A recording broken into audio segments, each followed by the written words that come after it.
नमस्कार मित्रों, एस के इंग्लिश क्लासेज में आपका स्वागत है। पिछले वीडियो में हमने टेंस के बारे में चर्चा की थी। टेंस टेंस का मतलब काल होता है। काल का हिंदी अर्थ समय होता है। मैंने आपको बताया था टेंस 3 प्रकार के होते हैं।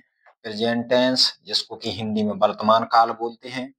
पास्ट टेंस, जिसको हिंदी में भूतकाल बोलते हैं। फ्यूचर टेंस, जिसको हिंदी में भविष्य काल कहते हैं। प्रेजेंट टेंस के मैंने आपको भाग पढ़ाए थे। पहला जो भाग था present indefinite tense, present continuous tense, present perfect tense, present perfect continuous tense. मैंने इन प्रेजेंट टेंस के भागों के, चारों भागों के मैंने आपको हिंदी नाम भी बताए थे। तो हमारा सबसे पहले टेंस था प्रेजेंट इंडेफिनिट टेंस, जिसको कि मैंने आपको पढ़ाया था। तो प्रेजेंट इंडेफिनिट टेंस का पहचान लिखने के बाद हमने आपको प्रेजेंट इंडेफिनिट टेंस के पढ़ने के 3 तरीके बता दिए थे पिछले वीडियो में, जिसमें अफर्मेटिव, नेगेटिव और इंट्रोगेटिव शामिल था।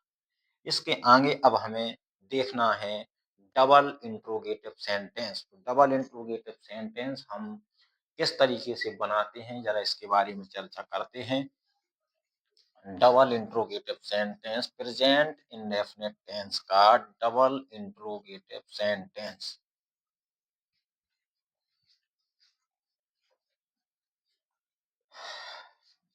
डबल इंट्रोगेटिव सेंटेंस के लिए फॉर्मूला हमें लिखना है यहाँ।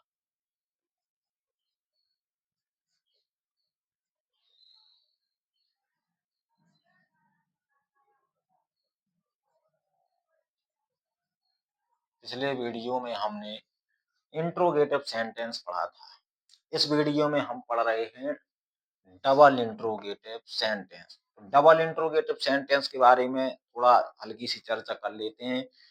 डबल इंट्रोगेटिव सेंटेंस में वाक्यों के मध्य, यानी कि वाक्यों के बीच में कोई ना कोई प्रश्न सूचक शब्द आपको मिलेगा। वो प्रश्न सूचक शब्द आपके हो सकते हैं कब, कहाँ, क्यों, क्यों, कैसे आदि शब्द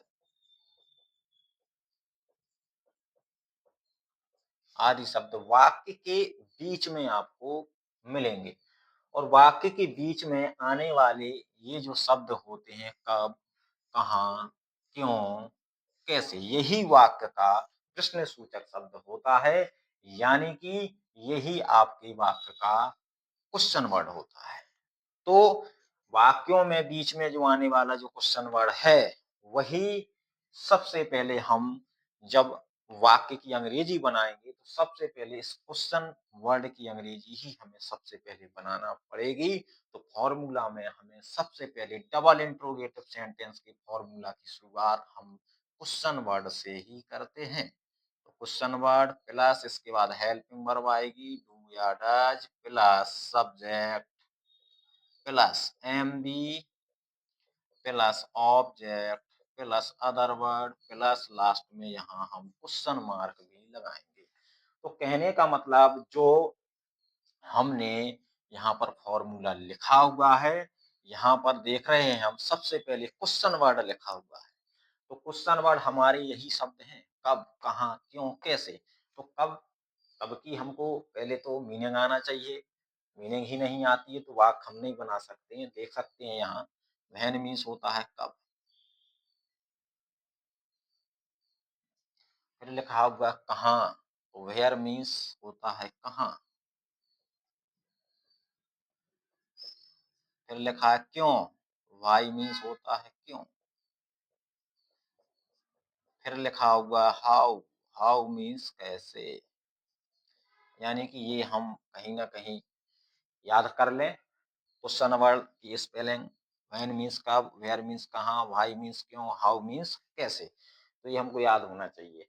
अब इन्हीं क्वेश्चन वर्ड की अंग्रेजी हम सबसे पहले देख रहे हैं। फॉर्मूला में सबसे पहले क्वेश्चन वर्ड ही आना है। इसके बाद डू या does, subject, M B object, other word. तो यहाँ एग्जाम्पल हम देख लेते हैं, एग्जाम्पल से क्लियर हो जाएगा कि किस तरीके से हम डबल इंट्रोगेटिव सेंटेंसेस के वाक्यों को बनाते हैं। एग्जाम्पल में है जैसे मैं अंग्रेजी क्यों पढ़ता हूँ, मैं अंग्रेजी क्यों पढ़ता हूँ। तो इस वाक्य में हम देख रहे हैं कि वाक्य के बीच में क्वेश्चन वर्ड आया हुआ है, क्यों लिखा हुआ है। तो यही वाक्य का क्वेश्चन वर्ड है, यही प्रश्न सूचक शब्द है। तो यहाँ पर हम देख रहे हैं फॉर्मूला में सबसे पहले क्वेश्चन वर्ड लिखा है, तो क्वेश्चन वर्ड क्यों यहाँ पर है, तो इसी की हमें सबसे पहले अंग्रेजी बनाना पड़ेगी। तो यहाँ पर हमें पता है कि जो क्यों होता है वो होता है भाई मीन्स, तो भाई क्वेश्चन वर्ड हो गया। इसके बाद हम देख रहे हैं फॉर्मूला में क्वेश्चन वर्ड के बाद डू या डज लिखा हुआ है, तो हमें सब्जेक्ट के पहले डू या डज लगाना है। तो सब्जेक्ट हमारे इस वाक्य में मैं है, तो मैं हमें पता है बहुवचन का करता है, तो यहाँ पर हेल्पिंग वर्ब आएगी डू, डू। इसके बाद सब्जेक्ट की अंग्रेजी फॉर्मूला को आप देखते जाइए, क्वेश्चन वर्ड डू या डज में से डू आ गया, सब्जेक्ट आपका आई आ गया, एम बी है हमारा पढ़ना, तो रीड मीन्स होता है पढ़ना, भाई डू आई रीड इंग्लिश। और यहाँ लास्ट में हम क्वेश्चन मार्क का भी प्रयोग करेंगे, क्योंकि डबल इंट्रोगेटिव सेंटेंसेज में अंत में क्वेश्चन मार्क आना ही आना है, चाहे वो इंट्रोगेटिव हो चाहे वो डबल इंट्रोगेटिव सेंटेंसेज हो, क्वेश्चन मार्क का विशेष ध्यान हमें देना है।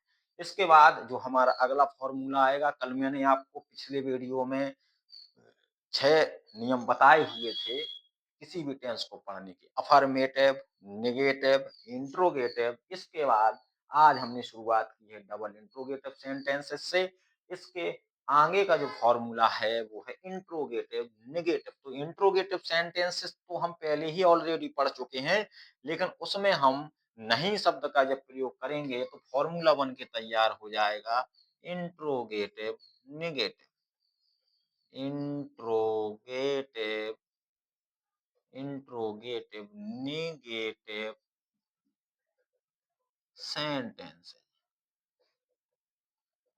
तो कहीं ना कहीं मित्रों हम इंट्रोगेटिव सेंटेंसेस तो पढ़ चुके हैं, लेकिन इसमें जो एक्स्ट्रा चीज है वो है नेगेटिव, यानी इंट्रोगेटिव में ही हमने नेगेटिव को शामिल कर दिया, तो नया फॉर्मूला बन के तैयार हो जाएगा इंट्रोगेटिव नेगेटिव सेंटेंस। फॉर्मूला लिखते हैं यहाँ पर, do does plus subject plus not plus M B plus object plus other word plus question mark यहाँ पर भी आएगा, क्योंकि इंट्रोगेटिव शामिल है, इंट्रोगेटिव नेगेटिव, ठीक है ना। तो नॉट यहाँ पर हमने यूज किया है, सब्जेक्ट के बाद हमने नॉट का प्रयोग किया है, नॉट लगाया क्योंकि नेगेटिव जुड़ गया है। एग्जाम्पल देख लेते हैं यहाँ पर, क्या वह एक पत्र नहीं लिखता है, क्या वह एक पत्र नहीं लिखता है। तो हम देख रहे हैं इस वाक्य की शुरुआत क्या से है, तो क्या से शुरुआत होने वाले सेंटेंसेस को हम इंट्रोगेटिव सेंटेंसेस बोलते हैं, और इस वाक्य में नहीं भी लगा हुआ है तो ये नेगेटिव भी हो गया, तो वाक्य हमारा बन गया